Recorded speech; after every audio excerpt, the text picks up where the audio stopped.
어제 헌법재판소에서 이상민 장관 탄핵 심판의 첫 변론 기일이 열렸습니다. 그와 관련된 저희 당 이상민 장관 탄핵 심판 대응 TF의 입장을 밝히고자 합니다. 준비된 기자회견문을 읽도록 하겠습니다. 159명의 국민 생명을 지키지 못한 이상민 행정안전부 장관은 탄핵되어 마땅합니다. 12구 참사가 우리들의 기억 속에 점차 흐릿해지고 있지만 헌법재판소에서 이상민 행정안전부 장관의 탄핵 심판 절차는 한창 진행되고 있습니다. 두 차례의 변론 준비 기일을 마치고 어제는 첫 변론 기일이 열렸습니다. 이상민 장관 측에서 지금까지 주장하는 바는 할로윈 축제와 같이 주최자가 없는 축제에 대해 행안부가 지도 점검하거나 시정 요구할 법적 책임도 권한도 없다. 이번 참사의 사전 예방 의무는 서울시 용산구 경찰에 있고 참사 발생 가능성을 사전에 인지할 수도 없었다. 중수본과 중대본 가동이 필요하다는 보고 건의도 받지 못했고 가동할 필요성도 없었다. 참사 현장에서 인명구조 구급의 최종 책임자는 긴급구조통제단장 즉 소방청장이기 때문에 행안부 장관의 현장 지휘 책임은 없다입니다. 12구 국정조사에서 재난안전 컨트롤타워는 본인이라고 당당하게 주장하던 모습은 사라지고 하급기관의 책임을 전가하며 모르쇠로 변명만 늘어놓고 있습니다. 탄핵 심판 과정을 지켜보는 유가족과 국민들의 마음을 또다시 참담하게 멍들게 하고 있습니다. 이태원의 좁은 골목길에서 꽃다운 청춘들이 영문도 모른 채 이 세상을 떠나갔습니다. 특수본 수사는 꼬리 자르기에 그쳤고 참사의 정치적, 도의적 책임을 지고 물러난 고위공직자는 아무도 없었습니다. 국민과 유가족들 앞에서 진심 어린 사과 한마디도 없는 참으로 비정한 정부입니다.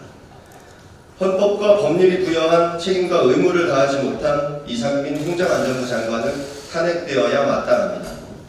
첫째, 헌법과 법률이 행정안전부 장관에게 부여한 재해 예방과 재난안전 총괄 조정 책임과 의무를 방기하며 비극적인 참사를 막지 못했습니다. 헌법은 국가에게 재해 예방과 국민 보호의 의무를 부과하고 재난안전법에서 행정안전부에 재해 예방과 재난안전 업무를 총괄 조정하도록 권한을 부여하고 있습니다.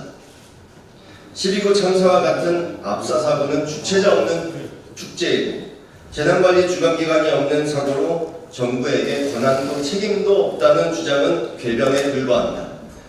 모든 국민이 국가로부터 보호받을 권리를 부여한 헌법과 법률적 가치를 훼손하는 일반적 주장일 뿐입니다. 둘째, 이상민 행정안전부 장관은 참사 대응과 수습 과정에서 피해를 최소화할 의무와 노력을 다하지 않았습니다. 중대 사고를 예방하지 못했다면 사고 후 초동 대응을 어떻게 하느냐에 따라 그 피해 정도가 달라질 수 있습니다. 인파와 교통을 통제할 경찰 인력의 신속한 배치가 이루어지지 않아 구조 구급 현장 활동이 늦어졌고 기관 간 공조와 협조가 원활하지 못해 지하철 무정차 통과도 해결되지 못했으며 응급 환자 후송을 위한 병원 물색과 인명구조에도 혼란이 초래되는 등 당시 현장은 아수라장이었습니다. 중대본과 중수본이 즉각 가동되어 경찰, 소방, 지자체, 보건소, 응급의료 지원기관 등 다양한 기관들을 총괄 지휘 조정했더라면 인명피해를 최소화할 수 있었습니다. 이상민 장관은 일상회복 이후 할로윈 축제의 인파가 급증하여 대책 마련이 필요하다는 기관들의 정보 보고를 무시해 참사를 예방하지도 못했고 대응과 수습 과정에서 뒷짐만 지고 있었습니다. 재난안전 주무장관이 참사 발생의 인지를 대통령보다 늦게 했고 일산에서 오는 수행기사를 85분간 기다리며 골든타임을 허비했으며 중대본을 접시에 뿌리고 대응하지 못해 희생을 키웠습니다. 참사 이후 책임 회피성 발언을 일삼다 국민적 공분을 일으켰고 유가족들에게 지속적인 2차 가해를 가했습니다. 대통령 주재 긴급상황점검회의에 대통령실에 파견된 행안부 파견 근무자와 전화통화한 것을 회의에 참석한 것으로 포장하고 전화로 보고 몇 번을 받고 필요한 치료적 조치를 전부 취했다고 검증되지 않는 일방적 변명만 늘어놓고 있습니다. 셋째, 헌법재판소의 이상민 장관 파면 결정은 안전불감증 공직사회의 경종을 울리고 책임자 처벌과 재발방지 대책 마련의 신호탄이 될 것입니다. 국민들이 직접 뽑은 선출직과 달리 임명직인 장관직은 대체할 수 있는 전문성 있는 인력들이 충분히 있으며 무엇보다 파면 결정으로 인한 국정 공백도 없습니다. 국민의 신뢰를 잃어버린 이상민 행정안전부 장관을 재난안전주무부처의 장관직으로 다시 복귀시키는 것은 안전에 대한 국민적 불안과 국정에 대한 불신을 초래할 우려가 큽니다. 이상민 행정안전부 장관에게 엄중히 경고합니다. 유가족들과 국민들이 헌재의 탄핵 심판 과정을 엄중하게 지켜보고 있다는 것을 잊지 마십시오. 다른 하급기관의 책임을 떠넘기고 공감하기 어려운 일방적인 주장을 반복하는 것은 재난안전총괄부처인 행정안전부 장관의 책임 있는 모습이 아닐 것입니다.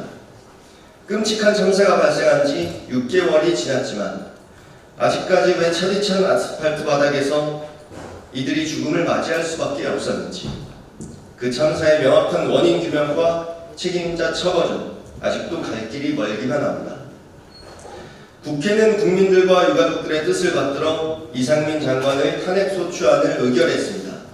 이제 헌법재판소가 헌법과 법률이 부여한 국민의 안전과 생명보호 의무를 다하지 못한 고위공직자를 파면 결정하여 사법정의가 살아있음을 증명하고 헌법 가치를 수호하는 최고의 보루로서 고유의 역할을 다해줄 것을 확신합니다. 더불어민주당 이상민 장관 탄핵심판 대응 TF, 진선미 단장, 권칠승 박주민 간사, 기동민, 김승원, 오영환, 동작을 이수진, 이해식, 최기상 의원 일동 이상입니다.